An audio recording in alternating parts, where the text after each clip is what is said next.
Le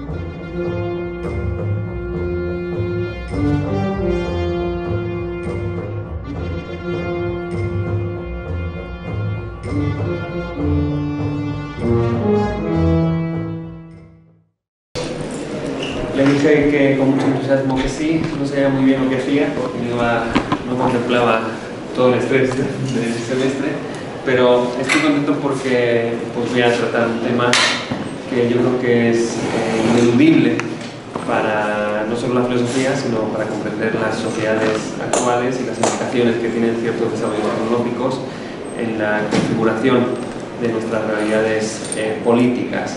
Lo que me planteo en esto es sobre la posibilidad de hablarles sobre filosofía política de la inteligencia artificial. Ustedes han dedicado un semestre entero a hablar de la inteligencia artificial, de su sentido, de sus características. Yo lo que quiero es platicar un poco con ustedes al respecto de las implicaciones políticas de estos desarrollos. En ese sentido, lo que me gustaría es dar un panorama amplio del posible subcampo, eso que llamamos filosofía política de la inteligencia artificial, entendiendo esto, por tanto, como un espacio de discusión que trata de dar cuenta de una cantidad, si no exhaustiva, pero sí suficiente, de aspectos a considerar sin profundizar realmente en ninguno de ellos, porque no daría tiempo, ¿no? Simplemente mostrarles cuáles son las posibilidades de reflexión filosófico-política sobre el campo de la inteligencia artificial, sin pretender ser exhaustivo ni mucho menos, ¿vale? Para hablar de filosofía política de la inteligencia artificial, o si uno quiere hablar de filosofía política de la inteligencia artificial, pues uno tiene que entender que va a hacer un rastreo, un análisis de carácter político desde una perspectiva filosófica sobre un objeto determinado, sobre un campo determinado, sobre un área determinada. Entonces aquí se entremezclan diferentes subdisciplinas que son la filosofía política y la filosofía de la tecnología. Es un campo a mi juicio muy provechoso. A modo de prolegómeno les diría que no se puede hacer filosofía política actual sin tener una perspectiva seria, profunda sobre la tecnología, sin tener una reflexión filosófica de envergadura sobre la tecnología. Creo que no hay filosofía política contemporánea que no tenga que enfrentarse de una manera u otra a los desarrollos tecnológicos, porque la tecnología construye el campo de posibilidades de lo real político, ¿no? Es un sentido antropológico, pero también un sentido social. Por otra parte, uno no podría hacer filosofía de la tecnología sin abordar en algún momento, por supuesto que uno puede hacer exploraciones sobre la ontología de los artefactos y sobre, para que te veo Fernanda, sobre, por ejemplo, las ideas que tenemos al respecto de la noción de inteligencia cuando la aplicamos a sistemas artificiales, ¿no? Por supuesto que se puede hacer filosofía de la tecnología, de la inteligencia artificial en ese sentido, pero por supuestísimo uno lo puede abordar desde un planteamiento político, porque puede tratar de dar cuenta de cuáles son los impactos en el ordenamiento de lo social, de los desarrollos de los sistemas artefactuales que son los de la inteligencia artificial. Entonces, lo primero que quiero decir, la primera idea que les quiero transmitir es que hay una imbricación entre la filosofía política y la filosofía de la tecnología. Y esta imbricación es muy profunda, digo, muy profusa, muy provechosa, y creo que permite el enriquecimiento de las dos áreas, tanto de la filosofía política como de la filosofía de la tecnología. Esto a modo, como les digo, de prolegómeno. No voy a dar no pretendo dar una cátedra en el sentido ortodoxo. Me gustaría que consideráramos esto como una clase más, ¿no? Entonces ustedes me van interrumpiendo, vamos platicando, yo incluso les puedo hacer preguntas porque me parece que puede ser mucho más agradable, mucho más amigable, ¿no?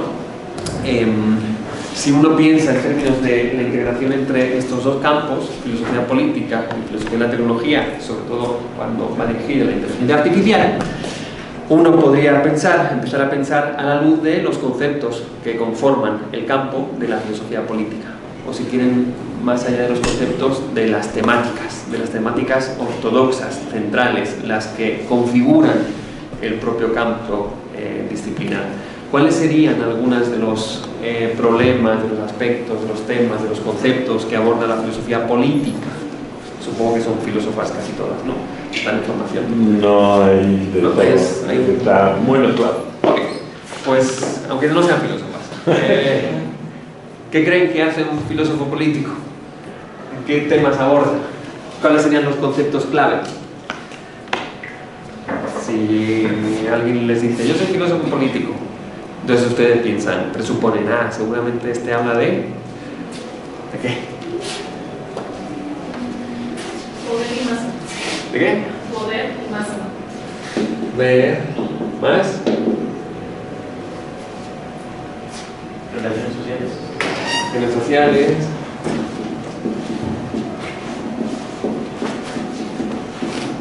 Más. Implicaciones éticas.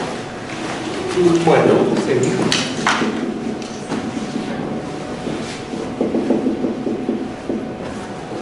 Podríamos poner aquí democracia, ¿no? Yo creo que también hay implicaciones económicas, ¿no? Democracia, economía,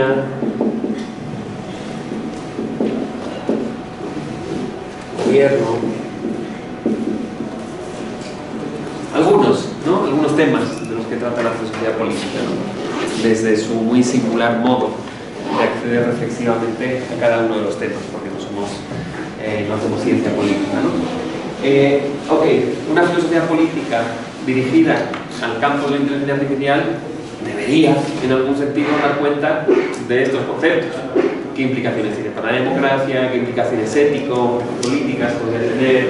¿Qué formas de poder se instituyen cuando estamos en un entorno hipertecnologizado? Sobre todo que tiene que ver con la expresión de ciertas acciones que están basadas en el desarrollo de la inteligencia artificial, qué tipo de relaciones sociales se instituyen entre humanos y no humanos, entre humanos e inteligencias artificiales, ¿no? El concepto de responsabilidad también es importante.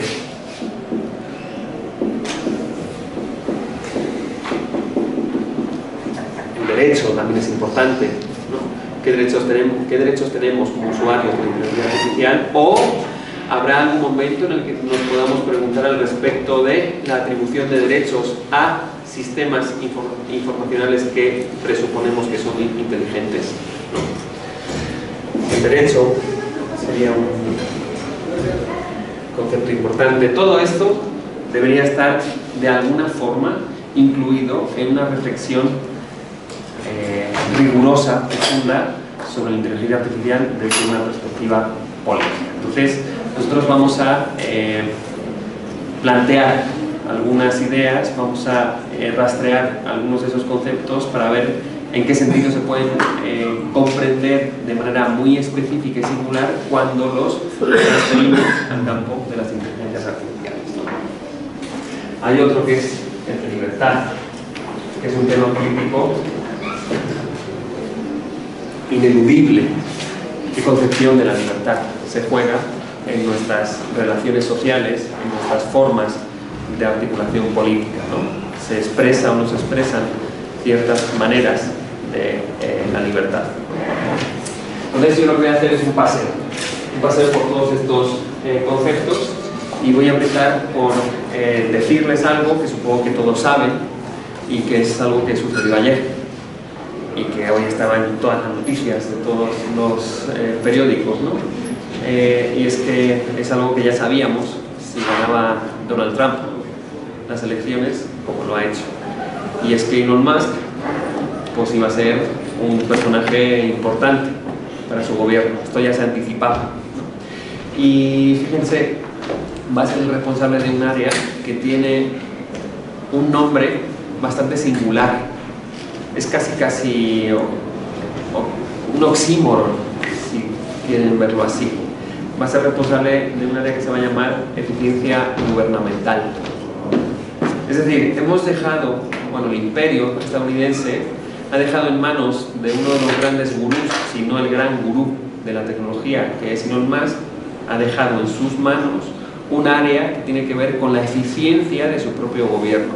Esto no es banal, esto no es superfluo, Y esto creo que es un tema que tiene que explorarse a la luz de esto que llamamos filosofía política de la inteligencia artificial, porque es un gran señor del aire, es un gran señor de las nubes, es un tecnoseñor feudal, como le diría Javier Echeverría, un filósofo importante de la tecnología español, este nuevo feudalismo donde ponemos en manos de grandes poderes el qué, nuestras propias vidas, nuestras propias decisiones, la propia forma de comprender la política.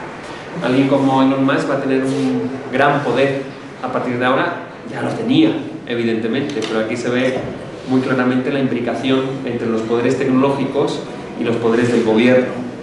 Los poderes tecnológicos de alguien que tiene en sus manos una gran parte del desarrollo de la inteligencia artificial o que hace uso de grandes plataformas sostenidas en el desarrollo de la inteligencia artificial. Así de importante es el asunto. Nos jugamos mucho.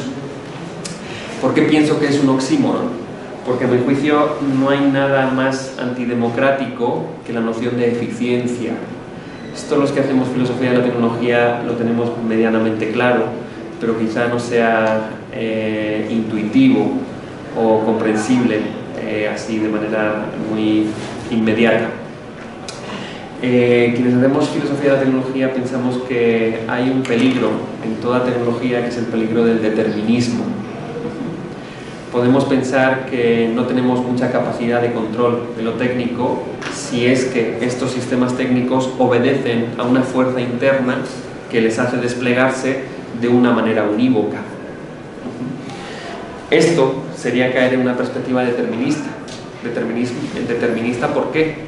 Determinista porque los sistemas técnicos se van desplegando, se van desarrollando a la luz de sus configuraciones previas. ¿A la luz de qué? A la luz de la satisfacción de un valor predominante que es el de la eficiencia. Por eso el término de Elon Musk es súper importante. El determinismo tecnológico nos dice: un sistema técnico se desarrolla siempre y cuando satisfaga un valor dominante que es la eficiencia. ¿Qué es la eficiencia?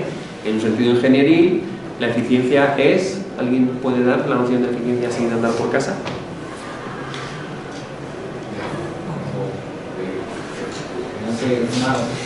Algo que produce efectivamente como... ¿Alguien que algo que produce constantemente como de forma rápida. Sí. Tiene que ver con la rapidez. La eficiencia se parece a la eficacia, ¿no? Pero un sistema es eficaz cuando ¿qué?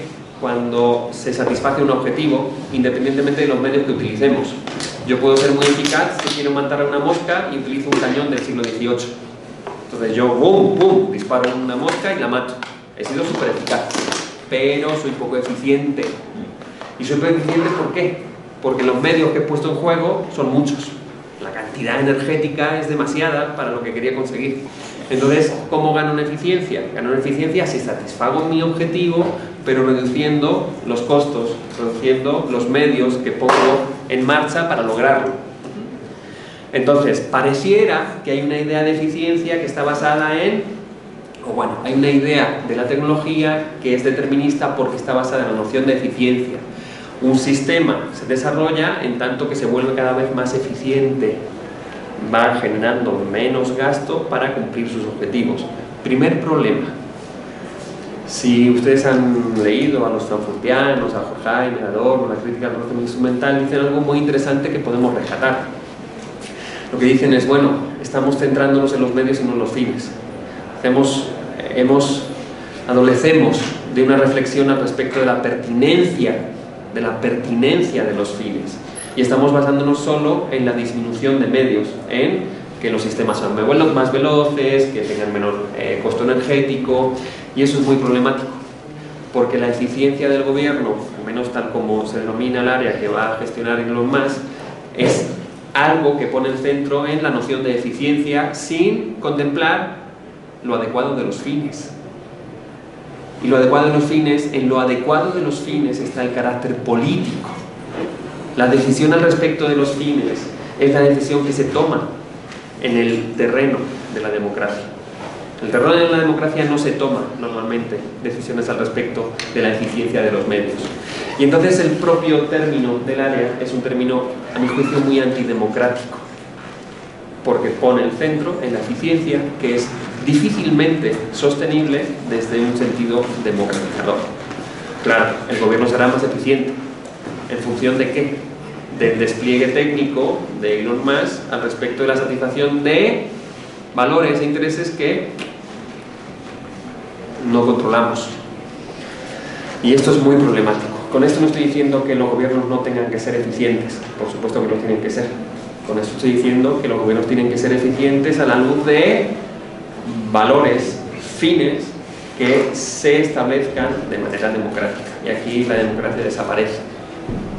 Esto también a modo de segunda introducción de esta pequeña charla, sobre todo por lo que se nos viene encima.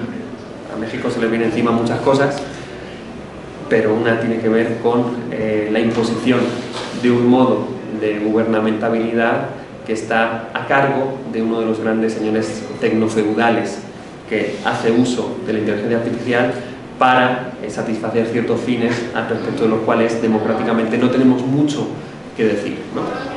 Esto desde una perspectiva un poquito negativa, crítica, de una noticia muy contemporánea, tanto como que hoy, si ven la prensa, está repleta de notas sobre este asunto, ¿no? Ok, ahora vamos ya a tratar de darle forma, de estructurar esta charla a la luz de los conceptos que a mi juicio son centrales, ¿no? Para entender el carácter político del desarrollo de la inteligencia artificial. Como les decía antes, hay un concepto que es fundamental para los filósofos políticos, que es el de la libertad. La libertad es un concepto ineludible, ¿no? Porque en el espacio de lo político se juegan las diferentes expresiones de la libertad, ¿no? ¿Y cómo se entiende la libertad?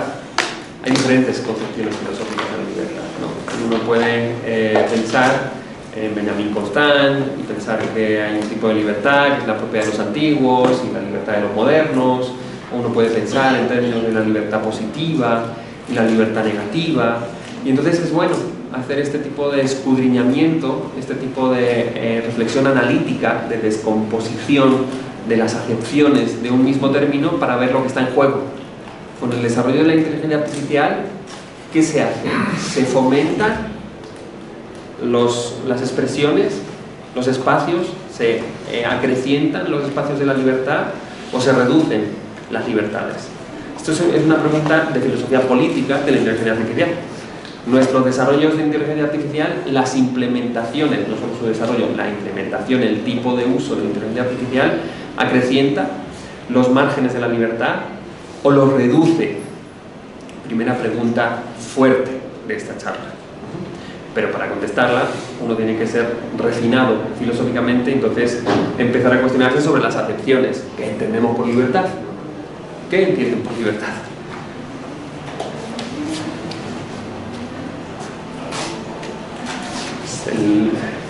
Los filósofos normalmente nos la jugamos en el terreno de lo asumible, pero poco explicitable. Nos lo pasamos hablando de diferentes conceptos hasta que te preguntan por el sentido de ese concepto. Pues ahí haces cortocircuito, ¿no? Uno habla de muchas cosas, como la libertad, cotidianamente hablamos de la libertad, pero cuando nos preguntamos por qué es eso de la libertad, algo que es tan importante para nuestras vidas, pues tenemos dudas, ¿no? ¿Qué entienden por libertad? Como un ejercicio pleno de los derechos y un desarrollo que no impida o empeore la vida de la persona. Ok, la libertad es un desarrollo que no impida o coarte la vida de las personas, ok. Bueno, voy a ser ortodoxo, voy a referirme a dos grandes clasificaciones, que son las de Benjamin Constant y las de Isaiah Berlin. Isaiah Berlin es un filósofo liberal, un filósofo político importantísimo. Entonces, ¿qué es lo que dicen estos filósofos? Uno mucho antes que el otro. Benjamin Constant hace referencia a dos tipos de libertades: libertad de los antiguos y libertad de los modernos. ¿Cuál es la libertad de los antiguos? Es una libertad que está siendo pensada por Constant a la luz de ¿qué? De lo que sucede en el ágora ateniense. La libertad de una comunidad para dotarse de normas que son de obligado cumplimiento para cada uno de los integrantes que han estado involucrados en el ágora, en ese espacio de decisión, ¿sí? Esta es la libertad de los antiguos. Yo soy libre ¿para qué? Para instituir una norma. Si ustedes aquí instituyen una norma de comportamiento al interior de la clase, o una norma de participación, son libres para de manera comunitaria instituir una norma. Lo que pasa es que esa norma después les obliga, ¿no? Hay coerción en la libertad. Soy libre para establecer las formas de coercimiento, de constricción. Y eso no afecta a la libertad, sino que es parte idiosincrásica de la libertad, ¿sí? Esa es la libertad de los antiguos. La libertad de autodotarse comunitariamente de ciertas normas que se tienen que cumplir. La libertad de los modernos, ¿cuál es? La libertad de los modernos está basada no en las acciones comunitarias, sino en las acciones individuales. Es la capacidad de regular mi propio comportamiento, mi propia conducta a la luz de mis propios criterios. Yo soy libre no porque instituya una norma con otro, sino soy libre porque decido autónomamente cómo me rijo en la vida. ¿Sí?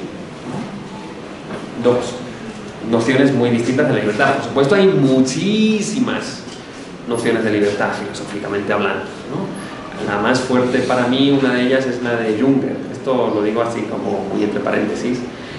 Un filósofo de la tecnología, uno de los grandes filósofos de la tecnología, él dice: la libertad es el supeditamiento, el sometimiento a tu propio destino. ¡Órale! No hay nada más antiintuitivo que esa noción de Junger, que es muy interesante. Yo soy libre si me someto al destino propio de mi época, al destino propio de aquello que representa mi propia vida. Esto es antimoderno, anti lo que he dicho antes, la capacidad del individuo de elegir con su propio criterio. Bueno, solo para decirles que hay muchas. Vamos a quedarnos con las clásicas: libertad de los antiguos, libertad de los modernos, libertad positiva y libertad negativa. ¿Cuál es la libertad negativa?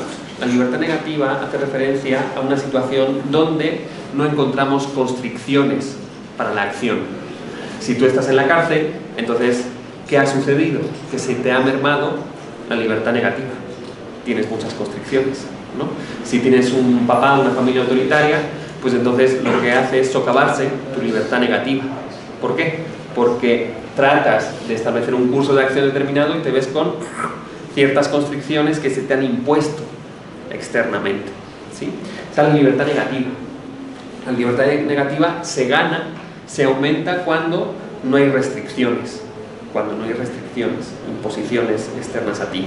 La libertad positiva es la capacidad de establecer el curso de acción de forma autónoma, la capacidad de instituir una acción determinada, como en la libertad de los modernos, con un criterio propio, independientemente de que haya obstáculos o no, ¿sí?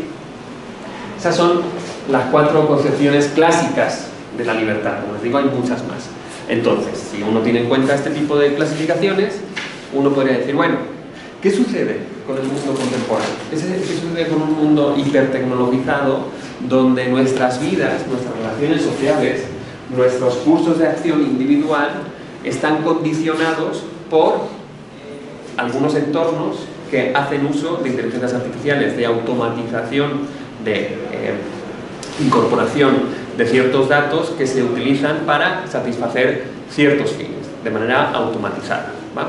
¿Qué es lo que se pone en juego? Pues uno tendría que hacer una evaluación de los acrecentamientos o las reducciones de estos modos de libertad. Y la pregunta es: ¿somos más o menos libres? Esta es la pregunta, ¿no? La tecnología se entiende, a mi juicio, toda tecnología se tiene que entender a la luz de el potencial de acrecentamiento de nuestros espacios de autonomía y libertad. De hecho, la tecnología, en principio, debería ser eso. La tecnología como un modo de ensanchamiento de lo humano. Hacemos tecnología porque aumentamos nuestras capacidades de intervención en el mundo, no porque las reducimos. Pero ¿qué sucede? Que estamos en un momento donde esta pregunta es pertinente. Podemos evaluar nuestros sistemas, nuestros dispositivos que hacen uso de inteligencias artificiales en función de si existe este acrecentamiento o no. ¿Y por qué para mí esta distinción de la libertad positiva, negativa, en los antiguos y los modernos es fundamental para hacer un análisis de la inteligencia artificial, porque en realidad lo que han dicho muchos autores, lo que nos están diciendo muchos autores, por ejemplo, estoy pensando en, no sé si lo han visto aquí en este curso, a Kokelberg, ¿no? Kokelberg es un filósofo de la tecnología importante, ahora les pongo el nombre, que tiene un libro que se llama Filosofía Política de la Inteligencia Artificial. Y entonces ese inicio de su libro se parece mucho a lo que yo estoy haciendo aquí. ¿Por qué? Porque él lo que plantea es que en realidad los desarrollos de la inteligencia artificial lo que quieren es influenciar en nuestras conductas. Lo que hacen es influenciar intencionalmente en nuestras conductas. Si se influencia intencionalmente en nuestra conducta, entonces aquí podemos hacer, poner un foco rojo, una red flag, ¿no? Decimos cuando estamos ante una posible candidata a relación afectiva, ¿no? Entonces lo que sucede es que aquí, pum, emerge una bandera roja. ¿Por qué? Porque si en realidad nuestra relación con los dispositivos donde se usa inteligencia artificial influyen en nuestras acciones, esto en realidad nos puede dar pie a pensar cómo queda afectada nuestra libertad. Y queda afectada de múltiples formas. Puede quedar afectada de múltiples formas. ¿Por qué? Mark Kokelberg y otras muchas teóricas lo que nos están diciendo es que pareciera que quienes están encargados de diseñar los algoritmos de estos sistemas de desarrollo de inteligencia artificial, lo que están tratando es de influenciar en nuestra conducta, pero sin socavar la autopercepción libre que tenemos de nosotros mismos. Interesantísimo, porque la percepción es de libertad. En cambio, las relaciones en las que entramos con estos dispositivos hacen que nuestra conducta sea influenciada intencionalmente ¿para qué? Para satisfacer valores, fines que no son los propios. Acuérdense lo que he dicho de la libertad positiva y negativa.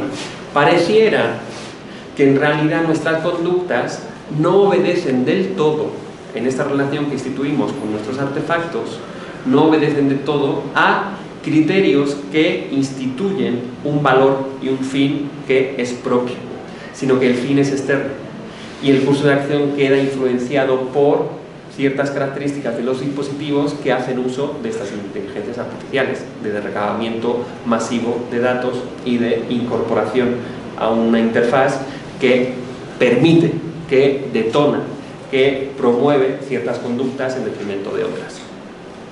Y esto es importante, ¿por qué? Porque la cosa es mucho más sutil que decir, es que hay un poder gobernante, un rector centralizado, estatal, que establece una norma de la cual yo no he decidido nada, que sería un gobierno autoritarista. Un gobierno autoritario sería un gobierno que instituye unas normas de obligado cumplimiento que no han sido consensuadas por la ciudadanía en el ágora o en los espacios parlamentarios o en el Congreso, pero no estamos ahí. Donald Trump gobierna con X, con Elon Musk, y no gobierna porque se imponga. Por supuesto que va a imponer un montón de normas, un montón de regulaciones, un montón de prohibiciones, por ejemplo la del aborto, ¿no? Por ejemplo la de las operaciones de cambio de sexo. Esto va a suceder, pero lo que va a suceder también, es algo que ya está sucediendo desde hace mucho tiempo, es que se van a influenciar en nuestras conductas a la luz del desarrollo de la utilización de ciertos dispositivos con ciertas interfaces, con ciertas estrategias, para dirigir nuestra atención a aquellos lugares donde parece conveniente que dirijamos nuestra atención.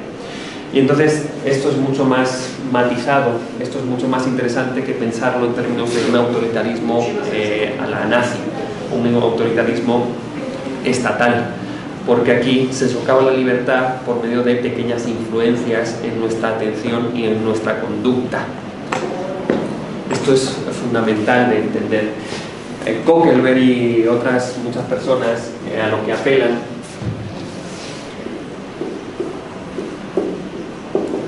o están pensando en una estrategia que viene de alguien que fíjense lo interesante que es.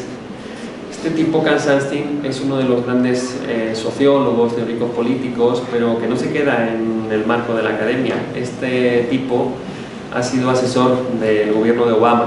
Estamos hablando de gente que interviene en la realidad. Estamos hablando de teóricos que tienen influencia en los gobiernos y en las decisiones. Este tipo es uno de los grandes conocedores de la psicología social y él se inventó un concepto que también es oximorónico, que es el de paternalismo libertario. Bueno, voy a ir convergiendo todo para que entiendan la importancia de todos estos ingredientes para entender el punto. ¿Qué es el paternalismo libertario? El paternalismo libertario es una estrategia de orden político-epistémico que trata de modificar una parte del contexto de decisión para influenciar en la decisión. ¿Por qué? Porque los psicólogos sociales, todo psicólogo sabe que una decisión no se da en el vacío, una decisión se da en un contexto determinado. Si yo me comporto como me comporto aquí en este espacio, ¿por qué? No porque yo sea un sujeto kantiano, libre, que toma decisiones independientemente de las realidades en las que estoy inserto. Yo actúo como actúo en función de ¿qué? De esta configuración material. Y entonces, si esta configuración fuera distinta, mi comportamiento seguramente sería otro. Es decir, el contexto de decisión modifica nuestras acciones. Esto los urbanistas lo saben absolutamente. Esto los arquitectos lo saben pues, con gran claridad. Y esto los psicólogos también lo saben. El ejemplo más divertido, quizá, de esto es el de los urinarios. Ustedes, bueno, si han ido a un urinario de hombres, verán que es un cochinero. Y porque pues no apuntamos bien, ¿no? No sé por qué, no tenemos un problema de puntería. Y entonces uno podría decir, bueno, ¿cómo se resuelve este problema? Es un problema de sujetos racionales, ¿no? Somos ilustrados, estamos en la facultad de filosofía, llegamos de escuchar a Kant y después nos orinamos fuera. Es raro, ¿no? Porque además esto tiene consecuencias muy fuertes, ¿no? En la higiene, en la salud. Y entonces, quienes conocen que no somos sujetos libres, sino que somos sujetos constreñidos, condicionados por nuestros entornos, lo que saben es que si tú pones una portería en el urinario, la cosa mejora mucho. Esto es mucho más eficiente que ¿qué? Esto es mucho más eficiente que explicarles la importancia a la gente de orinar donde tienes que orinar. Así no eres eficaz. Eres mucho más eficaz poniendo la portería. Este es un ejemplo de ¿qué? De esto que Sunstein va a llamar paternalismo libertario. Y es súper interesante, porque lo que dice Sunstein es, bueno, si nosotros sabemos cuáles son los errores de conducta de los usuarios, de la ciudadanía, en realidad podremos hacer una modificación pequeña en su contexto, ¿para qué? Para motivar las acciones que les favorezcan a esos ciudadanos. ¡Pum! El paternalismo está de lleno. Yo, como experto, tomo una decisión que va a mejorar la calidad de vida de los otros. ¿Se socava la libertad? No del todo. ¿Por qué? Porque Sunstein va a decir, es que en realidad sí hay libertad de cada uno de los usuarios. Yo podría orinarme fuera. Simplemente estoy empujado, tengo un pequeño empujón conductual que me influencia la conducta. Y esto es muy interesante. Si quitamos el ejemplo quizá más chistoso del paternalismo libertario y vemos cómo operan nuestros sesgos cognitivos, es decir, nuestras formas por las cuales interpretamos recurrentemente la realidad, veremos que la cosa se pone mucho más dramática. Hay un sesgo, que es el sesgo del status quo. ¿Esto qué implica? El sesgo del status quo implica darle preferencia recurrentemente al curso de acción donde estás instalado. Entonces, podría haber un curso de acción distinto que satisfaciera mejor tus preferencias, pero resulta que como tenemos ese sesgo, preferimos aquel en el que estemos instalados. Esto, cuando estamos ante la posibilidad de un cambio de plan de estudios, Pues imagínense, ese sesgo, sumado a otras muchas cosas, nos hacen preferir el curso en el que estamos instalados, a pesar de que pudiera haber otro curso de acción preferible, ¿no? ¿Esto qué implicaciones tiene? En la vida cotidiana muchas, pero os voy a poner un caso que es dramático. El de... bueno, es que hay muchos. Por ejemplo, el de la transferencia de órganos. Nosotros tenemos un problema sanitario que es mundial. No tenemos órganos suficientes para poder hacer un intercambio entre diferentes humanos. ¿Y eso qué implica? Eso implica que hay una expresión muy radical de este sesgo. ¿En qué sentido? Si yo les pregunto a ustedes, ¿cuántos de ustedes quieren ser donantes de órganos? Seguramente levantarían la mano muchas de ustedes, ¿sí? Si yo les digo, ¿cuántos de ustedes son donantes de órganos? La cosa se reduce dramáticamente.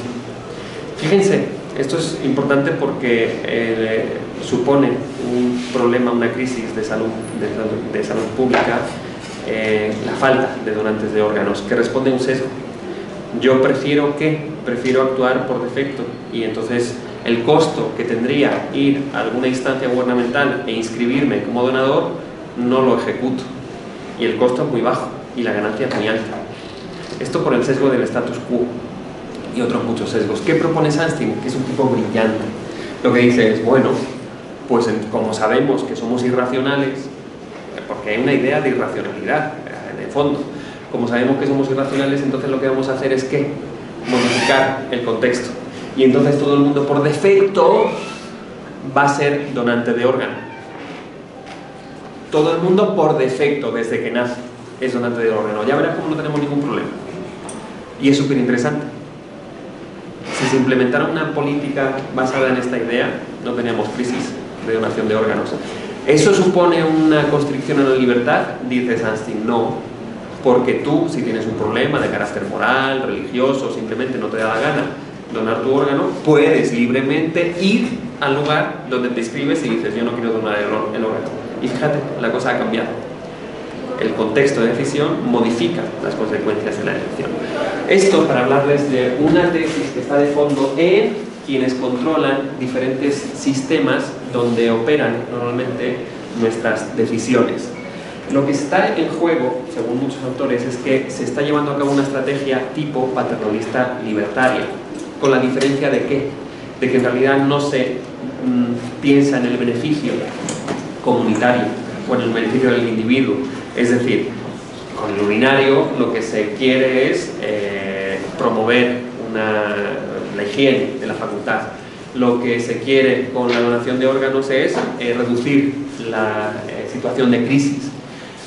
Esta idea está basada en el conocimiento de los sesgos cognitivos recurrentes de los individuos no eminentemente racionales que somos, ¿no?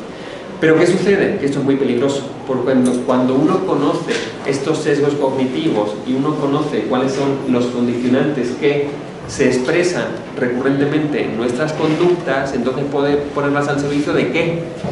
No del beneficio propio, no del aumento de la autonomía y el aumento de la calidad de vida de los usuarios o de los ciudadanos, sino que se puede poner al servicio de quien controla los sistemas que permiten desplegar estos sesgos cognitivos o se aprovechan de estos sesgos cognitivos. Y esto es lo que nos están diciendo muchos teóricos de la inteligencia artificial. Lo que hay es un proyecto que se parece a este, con la diferencia de que no hay paternalismo que esté pensando en el beneficio del usuario, sino que se están aprovechando ciertos sesgos y ciertas características humanas que en relación a las interfaces lo que permiten es la expresión de ciertas conductas que satisfacen ¿a quién? A quien opera el sistema, al propietario del sistema. Y entonces, ¿por qué ya esto ya va, creo que cobrando sentido? Porque en realidad aquí, cuando tú tienes un sistema que hace un aprovechamiento de tus propios sesgos de cara al beneficio de una plataforma en concreta, esto lo que nos debería hacer pensar es en si se socavan o no nuestras libertades. Y resulta que con el paternalismo libertario caemos en una situación muy compleja porque no se socava la libertad negativa. no se socava la libertad negativa. Yo no tengo restricción. Yo podría decirle que no a la plataforma. Yo podría no scrollear. Yo podría hacer muchas cosas, pero resulta que no las hago. ¿Por qué? Porque se aprovechan de mis características psicológicas y me hacen que mi atención tienda hacia donde quieran que se tienda. Entonces, libertad positiva, libertad negativa, libertad de los antiguos y libertad de los modernos sirve, pero no del todo, para hacer frente a una situación muy contemporánea, que es la de la modificación del contexto de decisión. Ya no es una modificación de tipo material, de tipo arquitectónico urbanístico, ya es una decisión que tiene que ver con las características de las interfaces con las que yo estoy relacionándome. Y entonces la información se me pone de cierta forma para detonar ciertas conductas, no impositivamente, sino de manera influenciadora.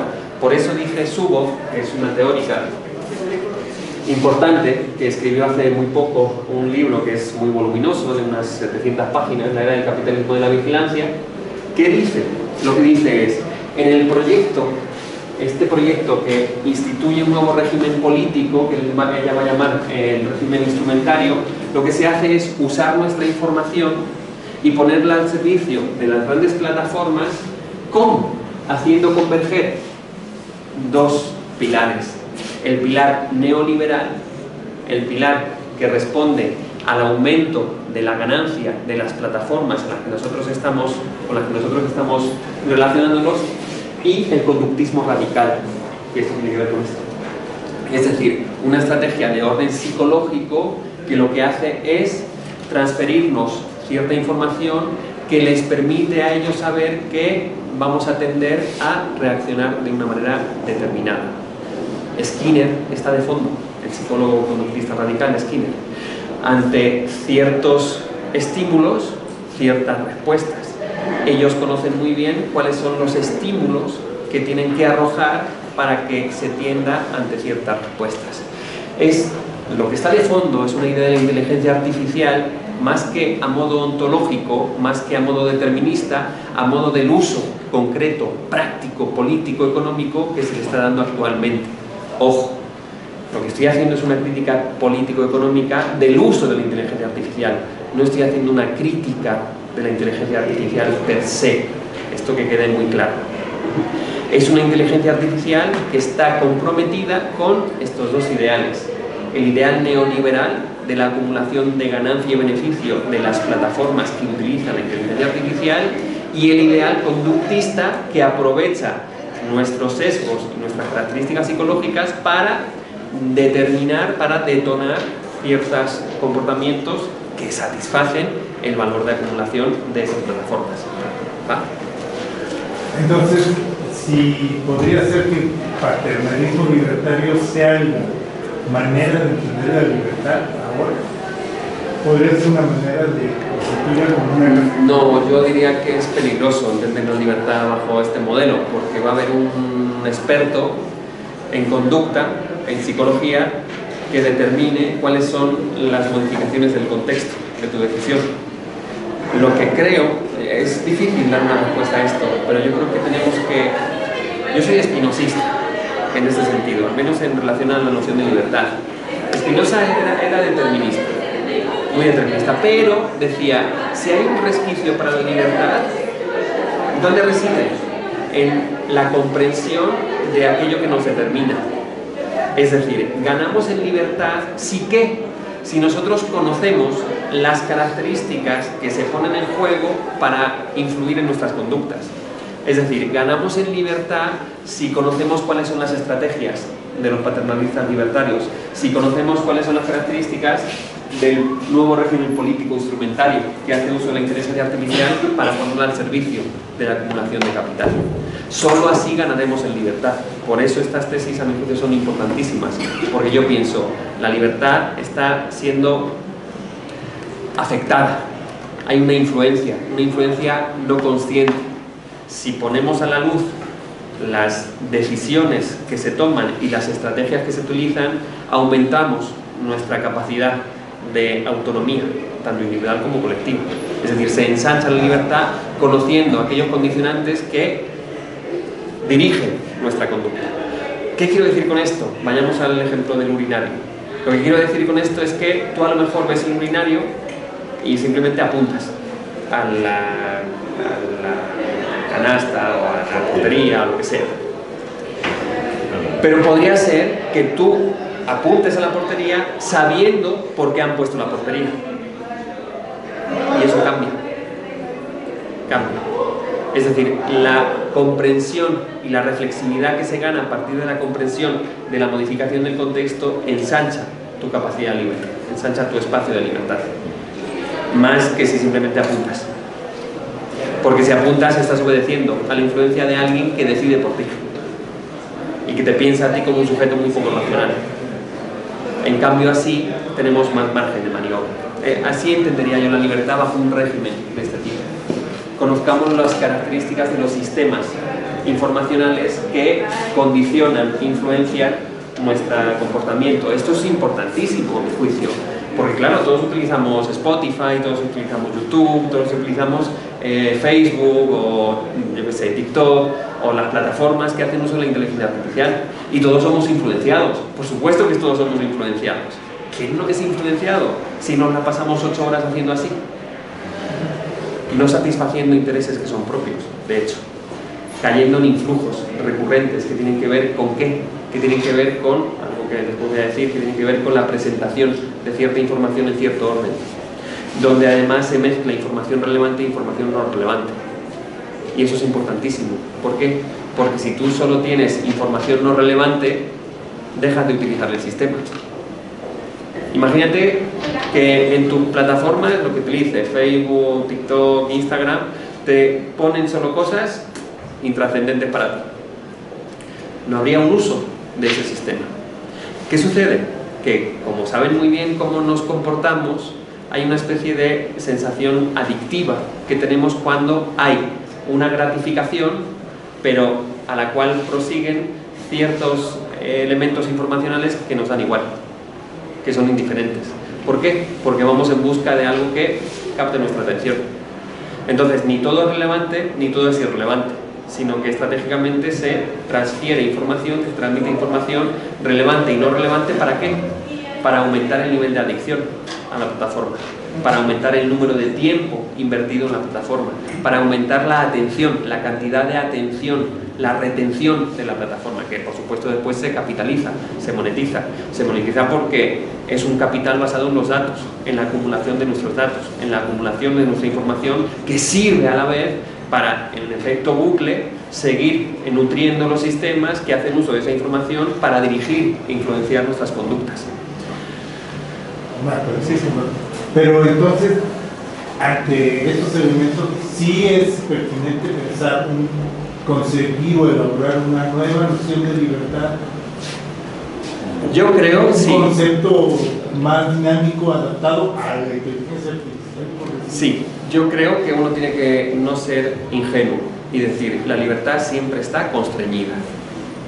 Yo no soy libre en un vacío, yo soy libre en un contexto. Los contextos son los que son. Nosotros tenemos este espacio. Y yo soy libre, además es una cosa también muy orgánica. Yo soy libre de transitar esta puerta con este movimiento. No soy libre, aunque yo quisiera. La libertad no es voluntarista. La libertad no responde a una voluntad. La libertad responde a una voluntad imbricada en un contexto, en un marco. Entonces yo soy libre para irme al pasillo, pero estoy constreñido a hacer esto. Y esta puerta no necesariamente tiene que ser así. Esta puerta puede ser de muchas formas. Podría tener en España se llama pomo, pero aquí siempre se ríe conmigo esto. ¿Cómo se dice? Picaporte. Picaporte. Sí. Yo soy libre para hacer esto o para hacer así, siempre y cuando haya decidido el diseño. Entonces, ante tu pregunta, ¿somos libres? ¿Podemos entender la libertad de un modo más dinámico frente a o cuando estamos vinculándonos con sistemas donde se usan inteligencias artificiales de recabación de datos masivos de los usuarios? Sí, yo creo que sí. Justo porque no soy determinista y no soy pesimista, aunque lo parezca. En realidad lo que podemos decidir es qué tipo de puerta queremos, qué tipo de espacios queremos que nos condicionen qué tipo de plataformas y qué tipo de características interfásicas, queremos decirlo así, queremos que sean las que nos influencien, porque nos podemos influenciar los unos a los otros de maneras positivas o negativas. Nos podemos influenciar los unos a los otros de maneras conscientes o inconscientes. Si hacemos conscientes nuestras influencias y si esas influencias cristalizan en características, en las interfaces, en los software, en los hardware, de manera muy específica, entonces ganamos en libertad.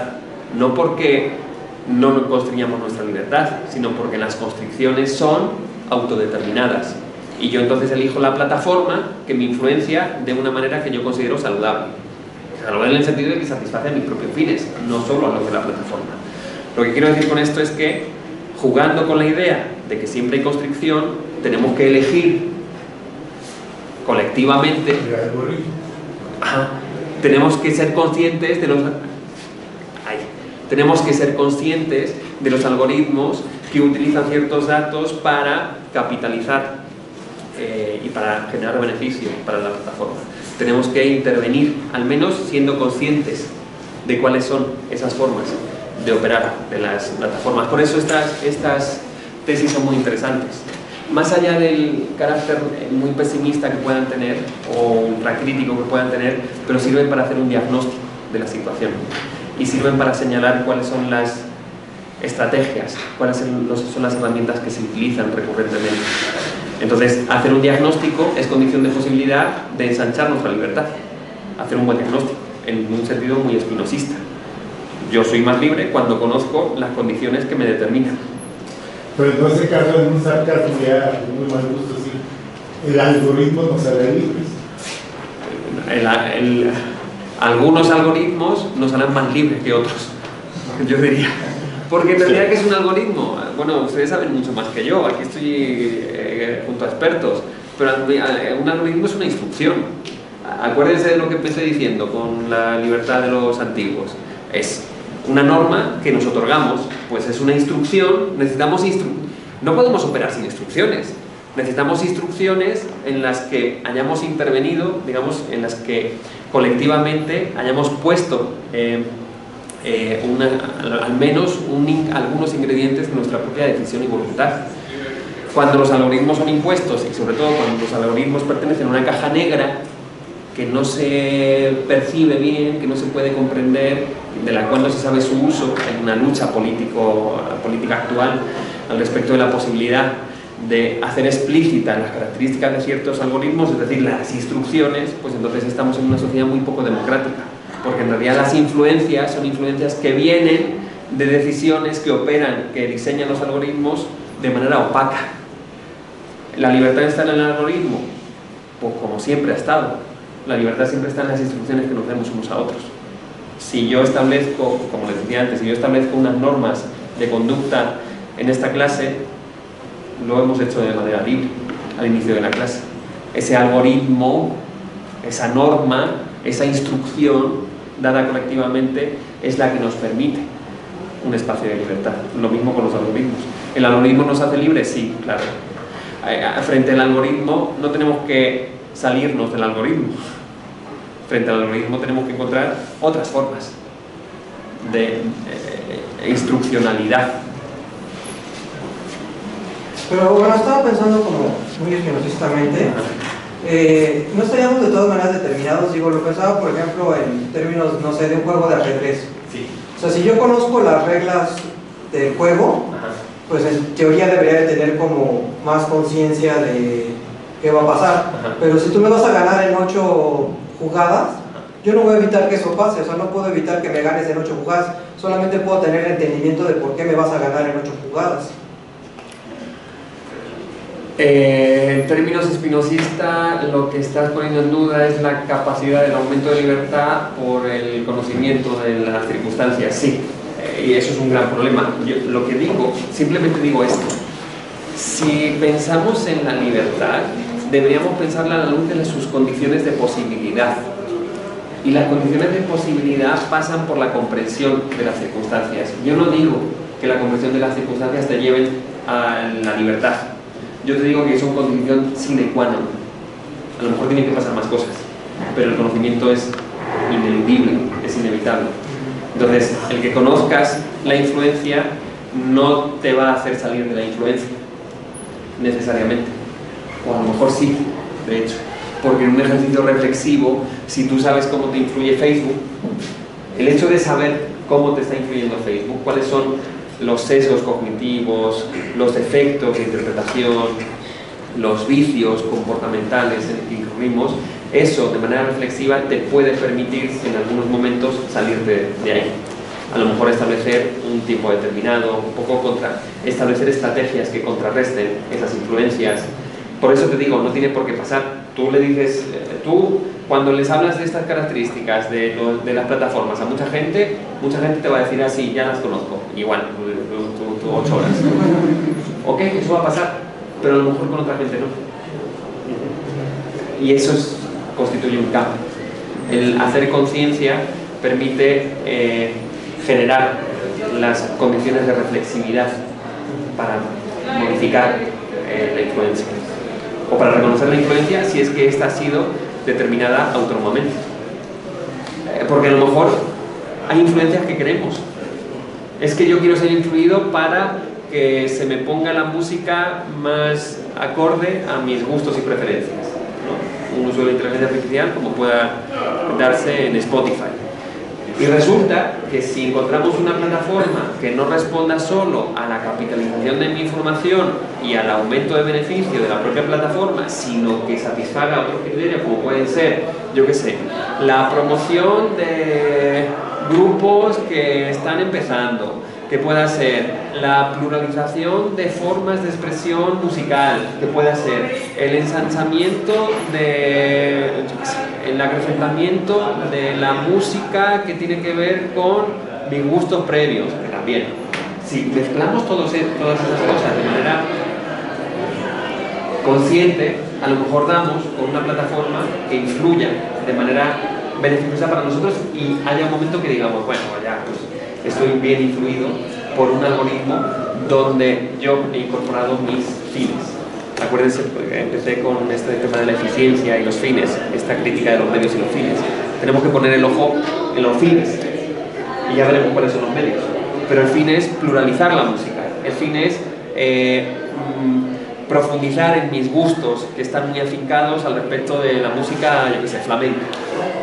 Si eso lo logramos instrumentalizar, si eso lo logramos cristalizar en una plataforma que hace uso de mis propios defectos, qué bueno, pero demos cuenta nosotros mismos de nuestros propios defectos para incorporarlos a la satisfacción de un fin autónomamente elegido. Esta es la idea. Bueno, entonces, una tesis interesante. Entonces, hemos visto el tema de la libertad, ¿no? El tema del gobierno. Uno podría decir, bueno, estos sistemas informacionales lo que hacen es servir a ciertos poderes dominantes. ¿Por qué? Pues porque cuando tú influyes en la conducta de millones de usuarios, efectivamente puedes arrastrarlos hacia ciertas decisiones que son beneficiosas no solo para el mercado, sino también para la estructura del Estado. Esto lo hemos visto hace poco, recientemente, hace unos años, también con la victoria de Donald Trump, ¿no? Con Cambridge Analytica. Lo que sucedió con Cambridge Analytica es que se hizo uso indebido, no consciente, de mucha información de los usuarios. ¿Para qué? Para después transmitirles cierta publicidad de manera personalizada. ¿De cara a qué? De cara a la victoria de Donald Trump. Esto fue un escándalo. Esto fue un uso de las plataformas, esto fue un uso de la inteligencia artificial que se hace cargo de nuestros datos para arrojarnos después como respuesta una publicidad que dirige nuestra conducta. Este es el modo de proceder. Y entonces esto le viene muy bien al gobierno. Es más, no es que le venga bien al gobierno, sirve para instituir gobiernos, como pasó en el caso de Donald Trump. No estamos en esa situación. Donald Trump ha ganado por goleada actualmente. No ha hecho falta un Cambridge Analytica ni ha hecho falta nada. Esto necesita otros diagnósticos. Pero en ese momento pasó. Una pregunta fuerte es, ¿qué sucede con el gobierno cuando tenemos a nuestra disposición estas plataformas que utilizan estas estrategias? Uno podría decir que son plataformas que están como dice Susana Zuboff, que están mucho mejor ajustadas a las leyes neoliberales, ¿no? Y aquí esto yo lo pongo en duda, más que a las leyes neoliberales, al marco, a la comprensión, a la cosmovisión neoliberal del mundo. Y eso yo lo pongo en duda, ¿por qué? Porque en realidad cuando uno mira la historia de la cibernética, la historia de la inteligencia artificial, la historia de los sistemas computacionales, se da cuenta de que en regímenes socialistas se ha utilizado las mismas ideas o un fondo muy semejante para llevar a cabo un proyecto ¿de qué? De regulación y de control de las sociedades basadas en la recabación de información que tiene que ver con los modos de producción de diferentes contextos. Hay dos ejemplos, a mi juicio, clarísimos. Un ejemplo de que viene de la ciencia ficción, que es súper interesante, que es el de Bogdanov, La estrella roja. Ese es un libro de ciencia ficción escrito por un teórico soviético, amigo de Lenin, amigo de Stalin, es decir, formaba parte del círculo intelectual y político de los dirigentes soviéticos, y es uno de los grandes teóricos de la cibernética. Y tiene un libro de ciencia ficción que es súper interesante, que es Estrella Roja. Fíjense, un fragmentito de Estrella Roja. La central estadística tiene en todas partes redes de agentes que dan seguimiento al movimiento de los productos de los almacenes, a la productividad de todas las empresas y los cambios en la cantidad de trabajadores en ellas. Es decir, hay una especie de habitación con un sistema de cómputo que recibe información sobre los modos de producción de la sociedad de ese planeta que es Marte, que es un planeta que tiene esta vertiente socialista, esta ideología socialista. De esta manera se aclara exactamente cuánto y en qué se debe producir a un cierto plazo y cuántas horas de trabajo son necesarias para esto. Es decir, hay un sistema de cómputo que recibe la información sobre dónde se produce más, dónde se produce menos. ¿Para qué? Para que todos los proletarios del planeta vean el sistema, vean la información y sepan dónde tienen que ir. Entonces es un uso de la inteligencia artificial, de los sistemas cibernéticos, de transferencia de información. ¿Para qué? Para gobernar, para controlar. Gobernar no en un sentido no negativo, sino para controlar los movimientos, gobernar los movimientos. De hecho, acuérdense, cibernética, ¿por qué se llama cibernética? Etimológicamente podemos decir de la cibernética que es una especie de gubernética, porque proviene del gobierno. Cibernetes, es el que gobierna el timón de una nave. La cibernética está pensada ¿para qué? Está pensada para gobernar de manera racional a las sociedades. ¿Mediante qué? Mediante un recabamiento completo de la información relevante. Esto es la cibernética.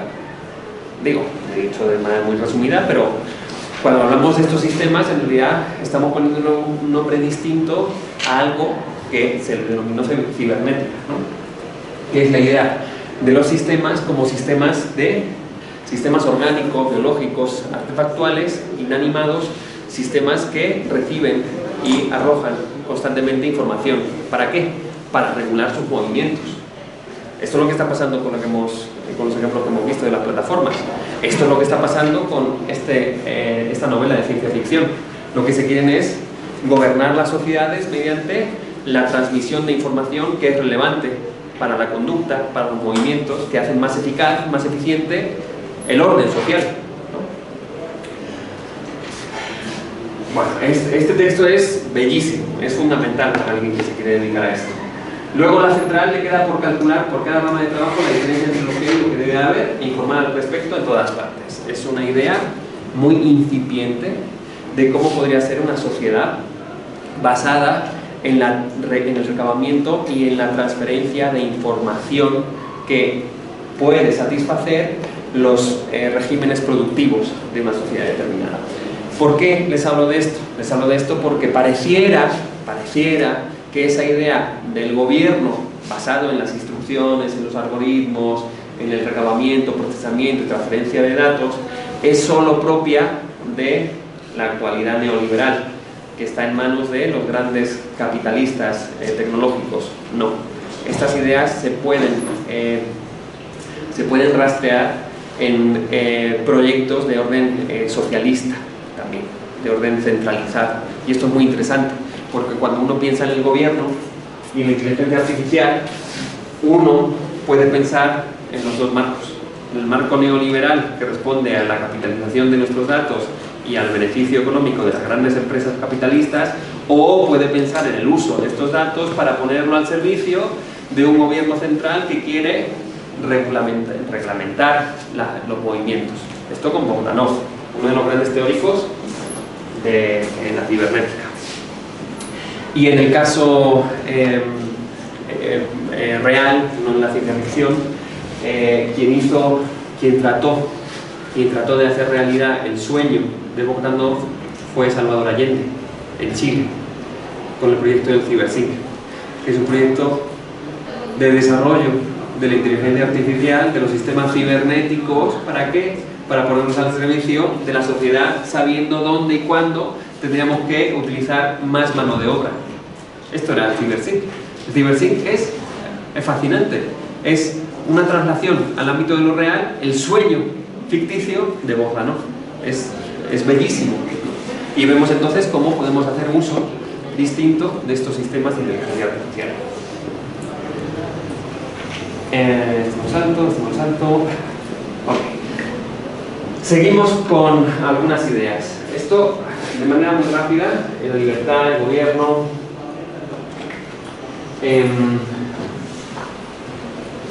¿Qué tipo de poder se instituye actualmente en el uso de la inteligencia artificial cuando está cristalizada en estos algoritmos que se expresan o que dan cauce al desarrollo de las nuevas plataformas con las que nos vinculamos constantemente? Bueno, Zuboff lo que dice es que estamos bajo un régimen de poder que ella denomina instrumental. ¿Por qué? Porque la capacidad de acción mental y la posesión personal del derecho al tiempo futuro quedan progresivamente sumergidas bajo un nuevo tipo de automaticidad, una experiencia de vida de estímulo, respuesta, refuerzo. Y entonces aquí se pone todo en relación con las nociones de poder y democracia. De hecho, la noción más fuerte de política. ¿Por qué? Esto no solo lo dice Susanna Zuboff, lo dice, por ejemplo, un teórico francés de la inteligencia artificial que se llama Eric Sadan, es un filósofo relativamente joven. Dice que el tiempo de la política ha desaparecido, ya más radical no se puede ser. Lo que están diciendo no es que la inteligencia artificial se puede poner al servicio del régimen neoliberal o el régimen socialista, como acabo de decir. Lo que dicen es cierto automatismo propio de cierto uso de la inteligencia artificial lo que hace es acabar con la noción de la política. Y esto es muy interesante. ¿Por qué?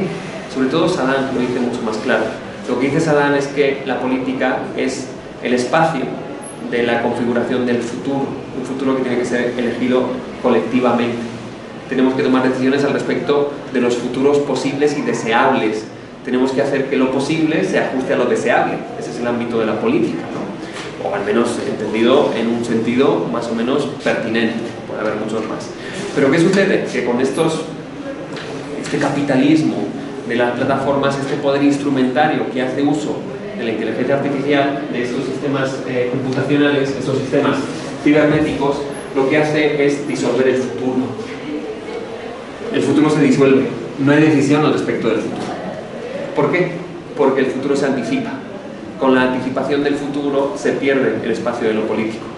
¿Por qué? Porque los sistemas de inteligencia artificial recaban nuestros datos, hacen uso de nuestra información para predecir nuestra conducta, para anticipar una conducta que es deseable, satisfaciendo los fines que no son propios. Y esta anticipación del futuro es lo contrario al establecimiento de un ejercicio político democrático. Porque la democracia se basa en un poder político comunitario que da cuenta de la deseabilidad de escenarios futuros, que no son previstos. Hay cierta idea de determinación de los sistemas. Entonces, si volvemos a los ejemplos que hemos visto, de los scrolls y de este tipo de estrategias, lo que vemos es que si se anticipan nuestras conductas, entonces están preveyendo. Y si se prevé, entonces estamos perdiendo la oportunidad de ¿qué? De tomar decisiones al respecto del futuro que seremos. En términos ontológico-antropológicos, yo que soy muy orteguiano, Yo siempre digo que el humano lo engañó, lo digo porque me gusta Ortega y Gasset, que vivimos en gerundio y vivimos siempre mirando al futuro.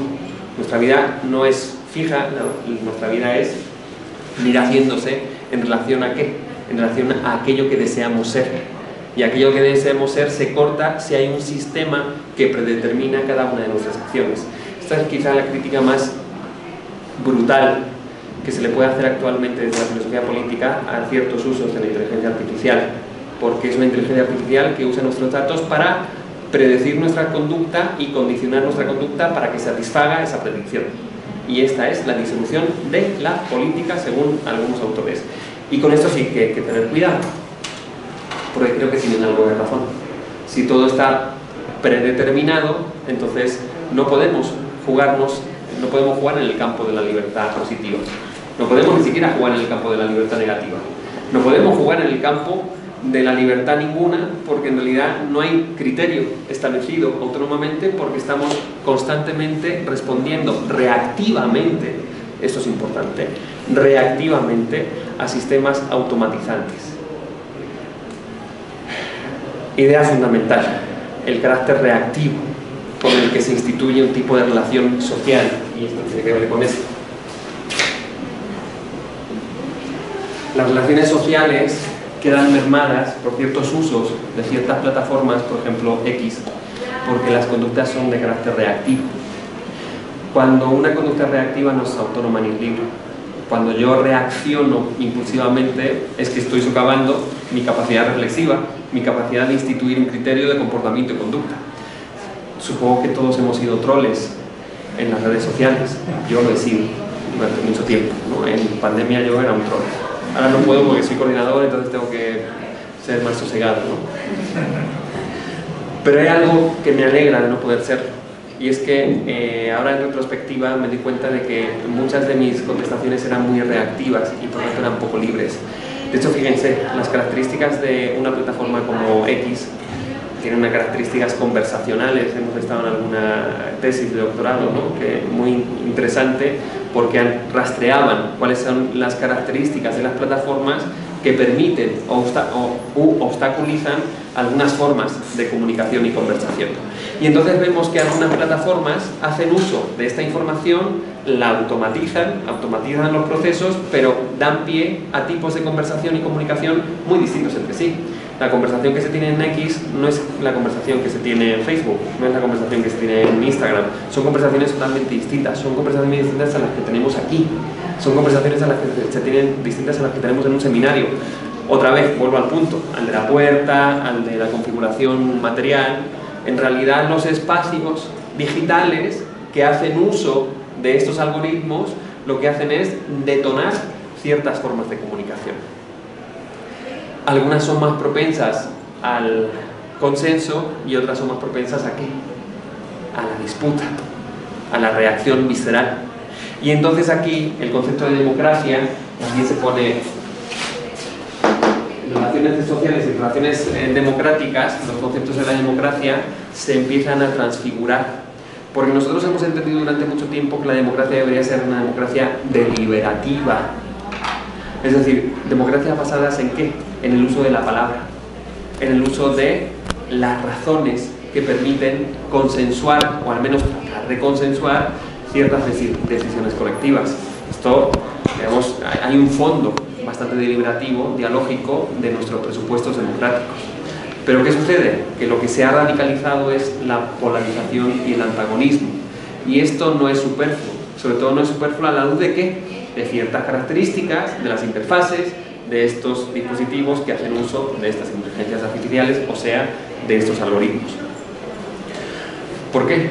Pues porque si tú tienes un número, una cantidad fija de palabras, de caracteres, entonces eso no permite el flujo comunicativo, ¿no? Si haces que la información se canalice tal que se producen burbujas de información, entonces tú lo que vas a hacer es tener como acceso a la realidad ciertas opiniones que validan tu punto de partida. Y entonces eso denigra la democracia. Y otra vez el punto es, pero es que entonces la inteligencia artificial, los sistemas computacionales, los dispositivos digitales per se, esencialmente, denigran la democracia? No, por supuesto que no. De hecho, hay formas de entender la democratización de estos sistemas, que no solo pasan por el diseño más democrático de los algoritmos, sino que pasan por las disidencias en los entornos algorítmicos en los que habitamos. Y entonces uno puede ver que, a pesar de que X esté manejado por Elon Musk, esté diseñado por Elon Musk, a pesar de que haya burbujas de información, a pesar de que haya cascadas de información que no nos ayudan a profundizar de una manera virtuosa sobre la democracia, a pesar de eso podemos encontrar resquicios de emancipación político-democrática. Y se pueden dar discursos democratizadores o más que democratizadores de carácter emancipatorio. Y puedes encontrar disidencias en las plataformas. Aquí los teóricos, los activistas tecnológicos digitales piensan en muchas maneras de hacer frente a las características opresoras en términos democratizadores de algunas plataformas. Si se apela a lo reactivo, lo que podemos hacer es, uno, no utilizar la plataforma. ¿A costa de qué? A costa de perder la vida digital, que es un gran coste, un coste muy alto. ¿Quién de nosotros estaría dispuesto a perder su vida digital? Porque esto no solo tiene que ver con la identidad y las formas de expresión, de expresarse uno mismo. Esto tiene que ver con recibir información relevante y pertinente del mundo. Mucha de la información ya nos viene de ahí, ¿no? Pero bueno, hay algunos teóricos que te dicen, bueno, puedes salir y entrar. No tienes por qué entrar siempre y entrar de la manera en la que quieren que entres. Puedes entrar y salir. Esto es una opción. Otra opción es tratar de ser disidente en relación a los influjos de la plataforma. Si tenemos plataformas que son ultra reactivas como X, donde el exabrupto, donde el insulto, donde lo que es más predominante es la falta de respeto por el adversario comunicativo, pues entonces tú reflexivamente y conscientemente puedes jugar en contra. Es difícil, ¿no? Tienes que hacer gala de una gran responsabilidad y autocontrol para no caer en esa actitud trollista, ¿no? De ser un troll, ¿no? Y de insultar a la gente, ¿no? Eso es otra opción. Y otra opción es la de pedir cuentas al respecto de las formas en las que se diseñan los dispositivos para que hagan uso de tu información y que influyan en tus acciones de una forma distinta a la que lo hacen. Entonces podemos, imagínense, el otro día daba una clase sobre, aquí la ciencia ficción y la fantasía es fundamental, si no, no podemos imaginar otros mundos. El otro día daba una charla sobre José Gauss, sobre la técnica en José Gauss, y es muy bonito porque él dice, la técnica se expresa a modo de aceleración, ¿no? Eso lo decía en los años 50, a modo de aceleración. Y dice, pero imaginámonos una isla de Gulliver. No sé si han leído El viaje de Gulliver, es un libro fascinante. Y entonces dice, imagínense una isla de Gulliver, no escrita por Swift, donde ¿qué? Donde utilicemos los vehículos no para llegar antes a los sitios, sino para llegar después, para ir más lentos. Es decir, en vez de más eficiencia, menos eficiencia, porque de lo que se trata es de disfrutar el camino y de instituir una meta. No simplemente se trata de llegar rápido a una meta para no estar en la meta, sino para inmediatamente estar en otra. Por cierto, José Gauss es increíble para pensar nuestras realidades digitales contemporáneas. ¿Por qué? Porque nosotros llegamos a una meta haciendo scroll de manera muy rápida, tanto que hemos perdido incluso el camino. Simplemente el camino es este movimiento de dedo. Pero ¿qué sucede? ¿Llegamos a una meta para quedarnos? ¿Para disfrutar de la meta? No, resulta que llegamos a una meta ¿para qué? Para hacer otra vez así. Y a la meta le continúa otra meta y otra meta y otra meta y otra. Y por tanto hemos perdido la noción de meta. Bueno, esto para decirles que la idea de Gulliver es muy interesante. Cuando él dice, pensemos en un viaje a una isla donde la técnica, digamos, expresa el ralentizamiento. Bueno, pensemos en plataformas donde no se haga gala de lo reactivo. Es una imposibilidad ontológica, ustedes saben más que yo de esto. Es una imposibilidad metafísica. Seguro que no. Yo estoy convencido de que no hay una posibilidad metafísica y ontológica de los sistemas de computación y los algoritmos para que se desplieguen formas de comunicación distintas. No me creo que ontológicamente sea distinto. El diseño tiene que ver con esta propuesta política de carácter fantasioso, digo fantasioso, estoy jugando, donde podemos imaginar un lugar de encuentro que no sea el de Elon Musk, donde no nos peleemos, sino donde haya sosiego, donde haya capacidad para la interlocución, para que haya controles internos de la propia conversación. Eso puede pasar. ¿Cómo no va a poder pasar? Lo que pasa es que ahí, voy a volver al tema de los sesgos, estamos ultra sesgados y pareciera que el sesgo predominante fundamental humano es que las cosas no pueden ser de una manera distinta a como las estamos viviendo y como se han instituido. Y esta es la gran fantasía. ¿Cómo que X es la forma comunicativa determinista y determinada de la conversación contemporánea? No me lo creo. Tiene que haber otras formas, otras plataformas, otros modos de comunicación. Lo que tenemos es que explorarlos, ¿no? Esta sería como la idea, ¿no? Pero bueno, lo más fundamental de esto es entender que para muchos autores, Eric Sadan e Isubo, se ha sustituido la noción de la política por la concepción predeterminista, anticipatoria de las decisiones. No estoy en una condición de elegir mis fines, sino que mis fines se me imponen. ¿Por qué? Por lo que se conoce de los fines a los que yo he llegado previamente. Si queremos verlos en términos de las plataformas de elección, de YouTube, de Spotify o de todas estas, en realidad no hay un margen de recapacitación al respecto de mis gustos y mis preferencias. Este es el problema. Como ya se conocen mis gustos y mis preferencias, entonces ¿qué? Se determinan las siguientes. Ese es el problema. Siguiente, ¿qué tenemos?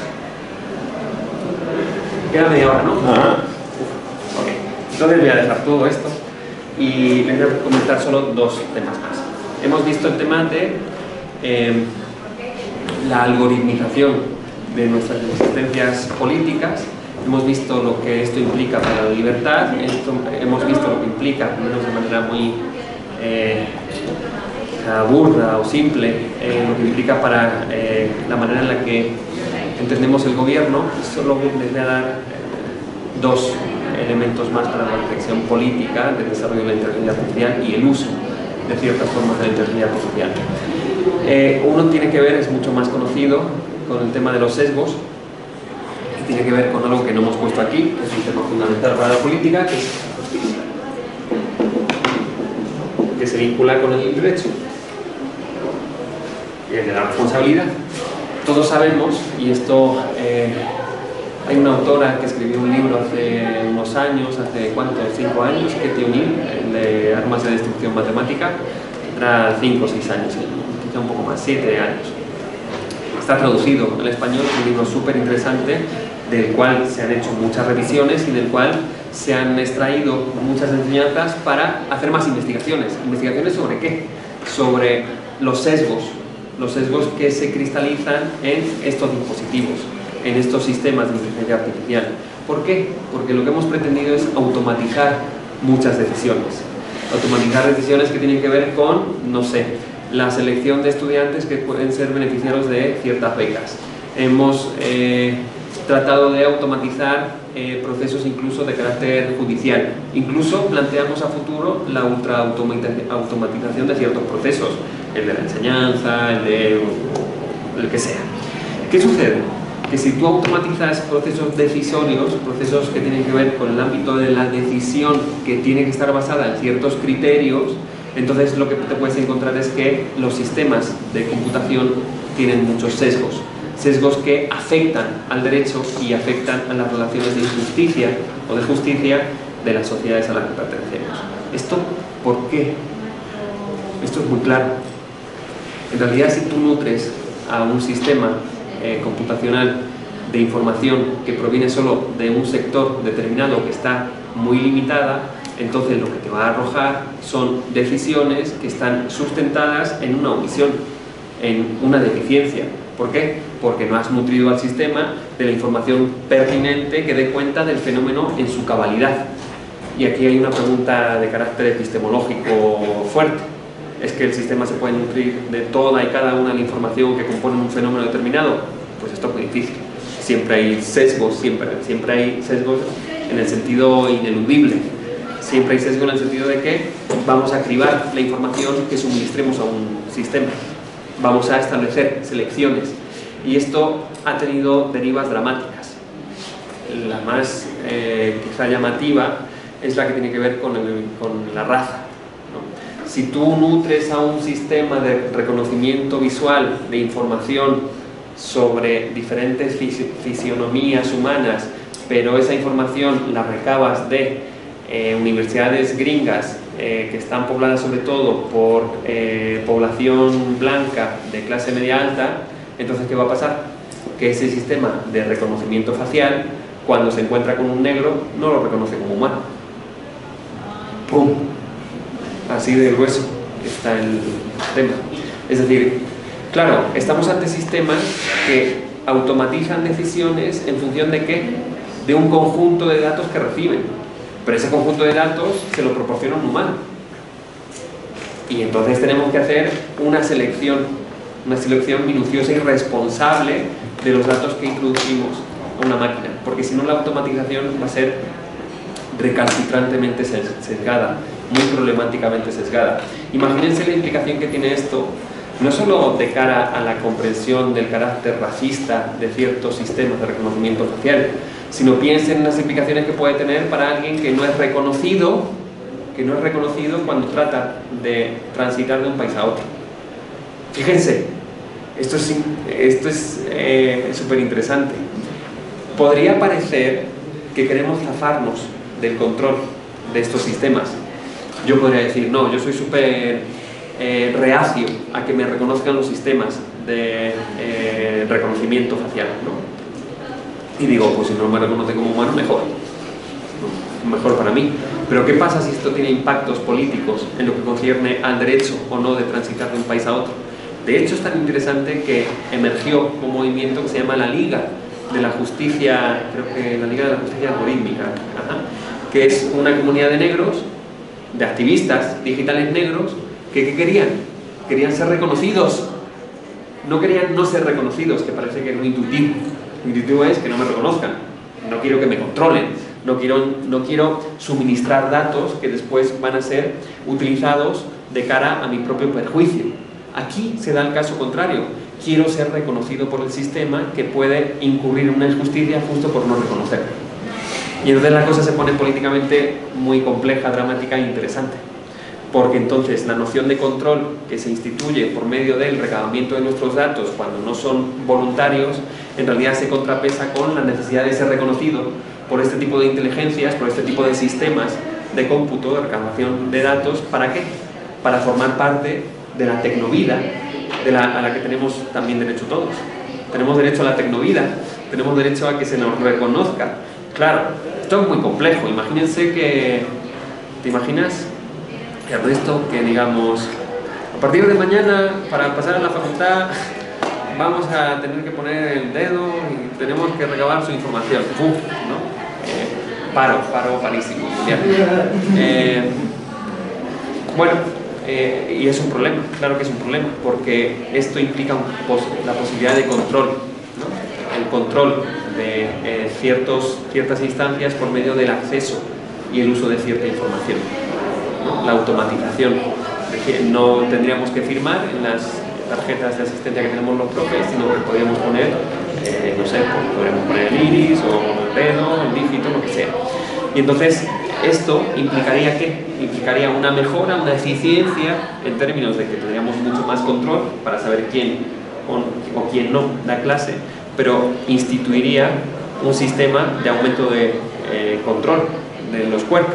Sabríamos perfectamente quién está en la facultad y quién no en cada momento, y eso supondría un problema para el derecho también a la intimidad. ¿Quién sabe? ¿No? Se formarían muchas disputas, pero bueno. El caso es que el sesgo, estos son ejemplos de por qué el tema de los sesgos han sido y siguen siendo tan importantes para evaluar la pertinencia democrática y política del uso de los sistemas de inteligencia artificial.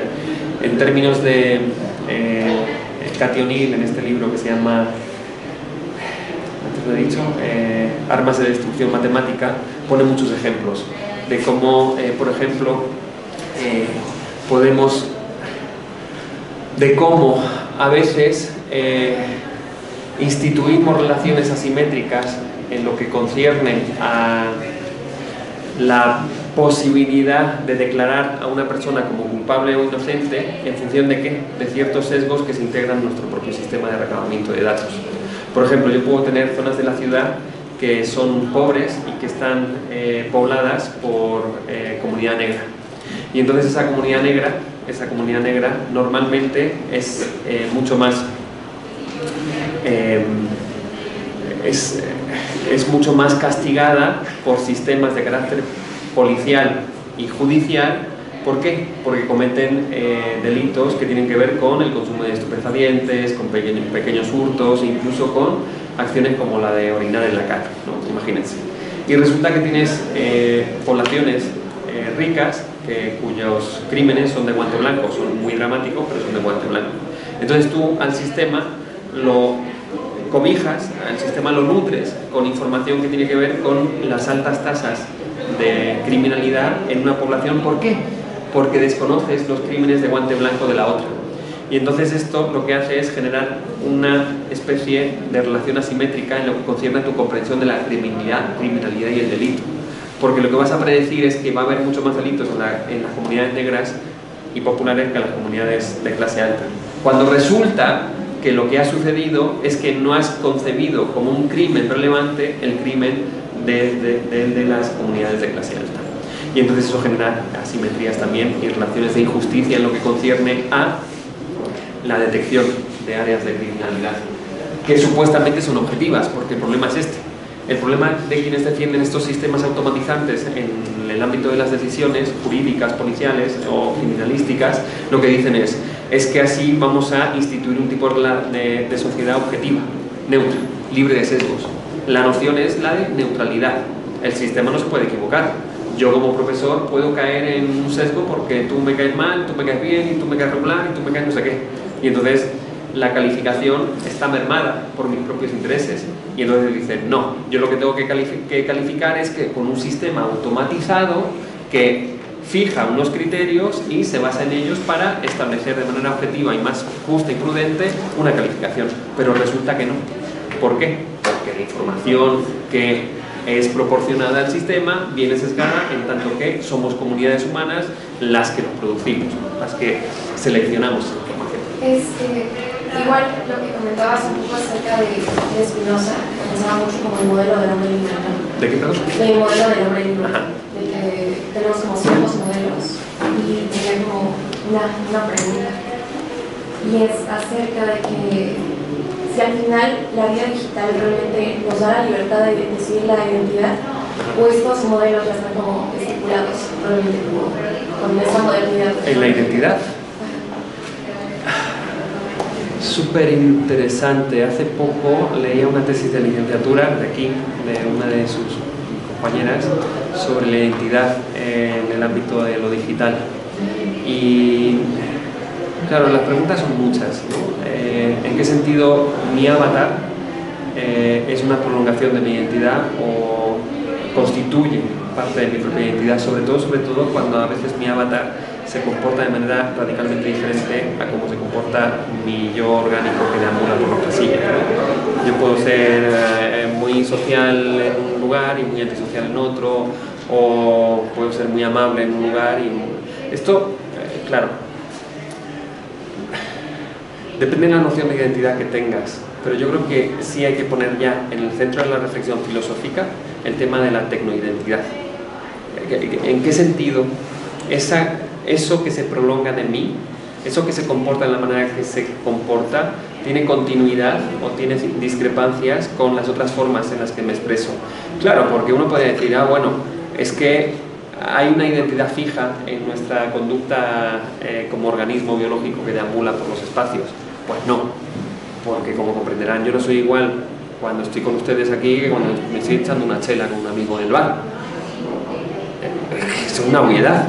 O cuando estoy en misa o cuando estoy en un antro. de ver misa. Pero en alto sí. Ajá.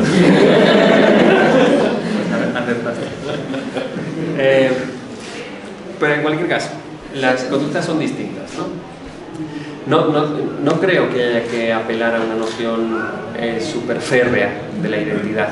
Creo que lo que nos viene a poner la tecnoidentidad de frente es que empieza a emerger otra forma de expresión de nuestras vidas que se despliegan en otros entornos, y esto condiciona nuestras conductas, pero bueno, le dan continuidad a algunas de nuestras características y ponen en jaque otras.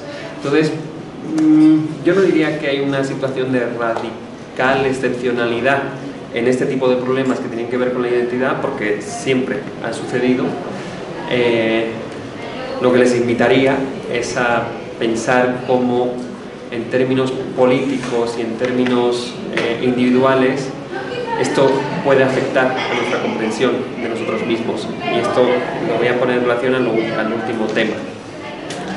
Entonces, he explorado varios temas: el de la libertad, el del gobierno, el de los sesgos. El último que les voy a plantear, que creo que tiene que ver con tu pregunta, es el tema. Estamos hablando de filosofía política. ¿Qué va a suceder? ¿Qué va a suceder cuando la información que suministremos a los sistemas, que cada vez es más abundante, no solo sirva para que nos pongan publicidad de cara al beneficio capitalista de las grandes plataformas, sino que sirva ¿para qué? Para tomar decisiones de carácter político? Esto ya está pasando. Pasa de dos maneras. Lo que nos estamos encontrando es candidatos políticos que son sistemas computacionales. Esto te lo puedes tomar a chiste. De hecho, hay gente que se lo toma a chiste porque hay una tradición, por ejemplo, en Inglaterra, de presentar a candidatos, uno que tiene una bota en la cabeza. Forma parte de la sátira típica inglesa en ámbitos de las elecciones. Y entonces, hace poco salió un candidato que era un robot, una inteligencia artificial. Y aquí se confunde la sátira con las posibilidades reales y las posibilidades a futuro. Más interesante que los candidatos que se presentan a modo de un robot, porque a mí eso no me parece interesante, simplemente porque ese robot estará compuesto por el conjunto de algoritmos y normas de alguien que tiene un signo conservador o liberal o el que sea. Me parece mucho más interesante lo otro, que eso sí tiene que ver con, creo, tu pregunta. ¿Qué va a suceder cuando haya teóricos que ya están defendiendo la idea de que, como nosotros no tenemos tiempo para tomar las múltiples decisiones del ámbito de lo político, como el sistema computacional, como nosotros vamos diciendo constantemente lo que hacemos, lo que nos pasa, información incluso orgánica, pero también información al respecto de nuestras preferencias? ¿Por qué? Porque hemos bloqueado a nuestro amigo que era de Vox, y hemos bloqueado a nuestro amigo que era del PAN, y hemos insultado a no sé quién por ser del PRI, o hemos no sé qué por ser de Moneda. Esto se puede saber. Se puede saber tus preferencias actuales.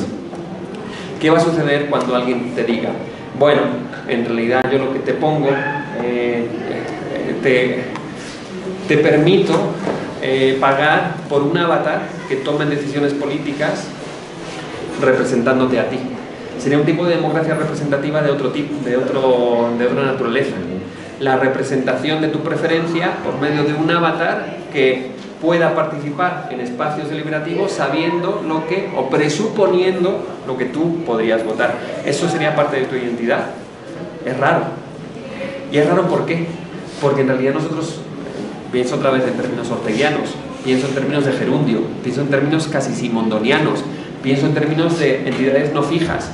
Yo tengo las preferencias que tengo hasta ahora, pero si yo me encuentro con una opinión tuya que me permite cambiar mi forma de comprender el mundo, cuando yo salgo de esta clase, soy una persona radicalmente distinta. De hecho, una clase es eso. Todas las sesiones que ustedes han tenido en la universidad deberían ser transformadoras. Si ustedes salen igual que cuando han entrado de una clase, es porque la clase no ha servido de nada, porque no ha habido una transferencia importante de información que les permita seguir con el transcurso de su individuación.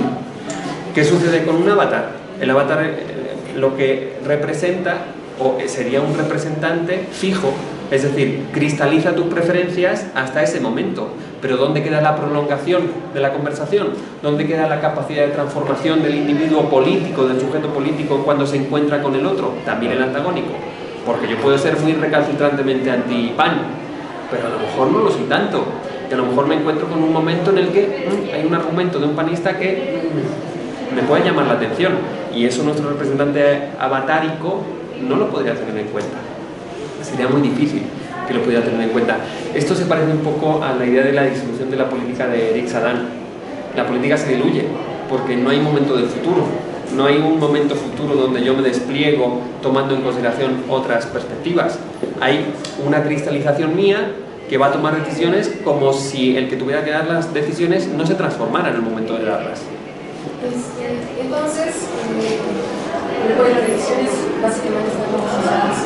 ¿Qué otro concepto crees que sería como más adecuado empezar a hablar de la libertad con nuestra interacción en redes sociales? Creo que hablar como de libertad está como un poco complicado, ¿no?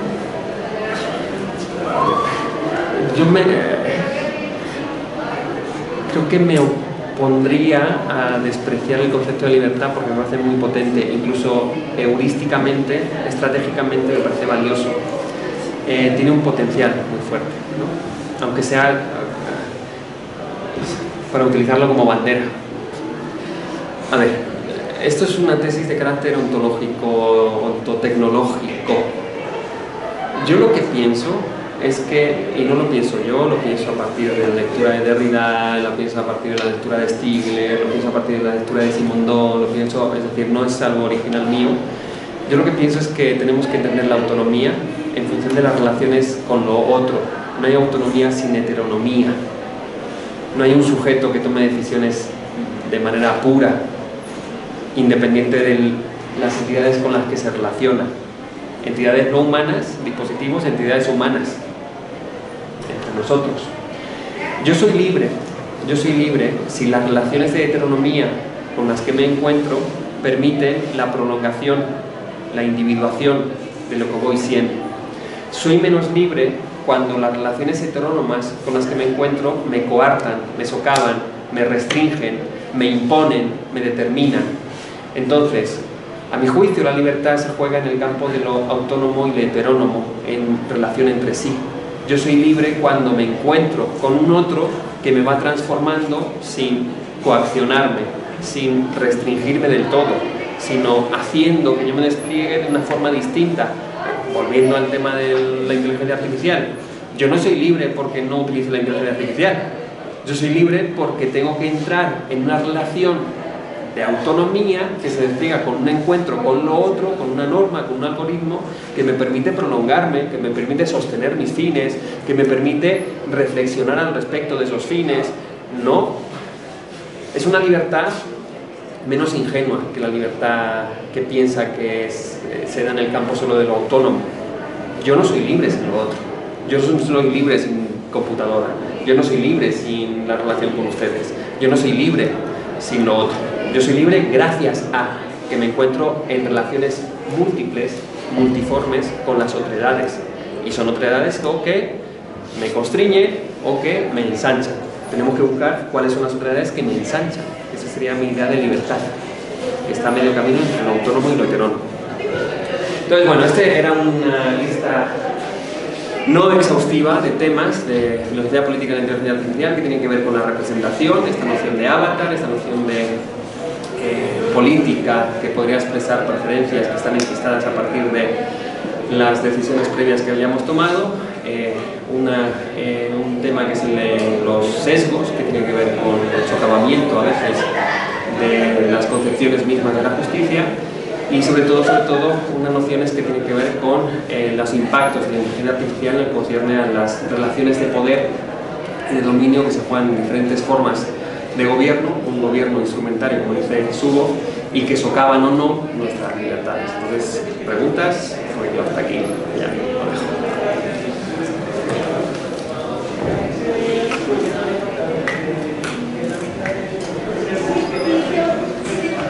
Se les acabó el tiempo. Les quedó súper claro. No, más bien están tratando de implementar para formar su propio proyecto. Muy bien. Muchas gracias, Miguel.